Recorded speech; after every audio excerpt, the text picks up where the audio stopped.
આજે આપણે મગની દાળ બનાવવાની છે। સૌ પ્રથમ મગની દાળ લઈ લેવાની છે, પછી તેને પાણીમાં ધોઈ નાખવાની છે। ધોઈ અને પછી એને ગરમ પાણીમાં નાખી દેવાની છે। આપણે જો આ રીતની ગરમ પાણીમાં નાખી અને પછી એને સડવા દેવાની થોડોક સમય। પછી જ્યારે ઉભરાણ આવે ને ત્યારે એમાં જે ફીણા થાય ને આપણે કાઢી લેવાના છે। આ રીતના સમસ્યા કાઢી લેવાની, પછી ધીમે ધીમે મીડિયમ ગેસે સડવા દેવાનું। જો આ રીતના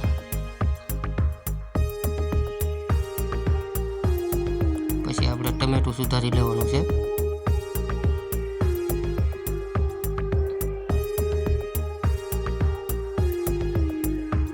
ટમેટું સુધારાઈ જાય પછી આપણે લીલું મરચું વઘાર માટે કાપી લેવાનું છે।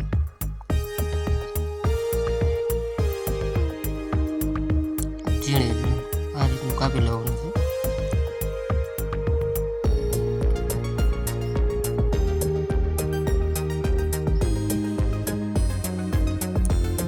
પછી જે આપણે દાળ બાફેલી હતી એમાં સ્વાદ પ્રમાણે મીઠું નાખી જો આ રીતનું બફાઈ જાય પછી હળદર નાખી દેવાની છે। લાલ મરચું નથી નાખવાનું, ફક્ત આવી હળદરમાં જ દાળ બનાવવાની છે। રીતે મિક્સ કરી પછી એક તપેલામાં તેલ નાખી, તેલ ગરમ થઈ જાય પછી એમાં આપણે જે લીલું મરચું કાપેલું હતું એ નાખી દેવાનું। થોડોક વાર સળવા દેવાનું છે લીલું મરચું, પછી એને કાઢી લેવાનું છે। પછી રાઈ નાખવાની,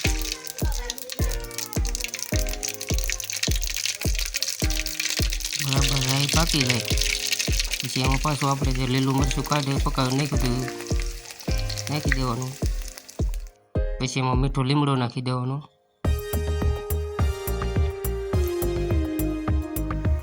જો આ રીતનો મીઠો લીમડો પણ પાકી જાય પછી એમાં જે આપણે દાળ હતી નાખી દેવાની છે। પછી એને થોડીક સળવા દેવાની છે। જો આ રીતની તૈયાર છે આપણી મગ દાળ। વિડીયો ગમે તો લાઈક કરીને શેર કરી દેજો મિત્રો, ને કોમેન્ટ કરી નાખજો, સબસ્ક્રાઈબ કરી લેજો ચેનલને, જેથી નવા નવા વિડીયો તમને જોવા મળે।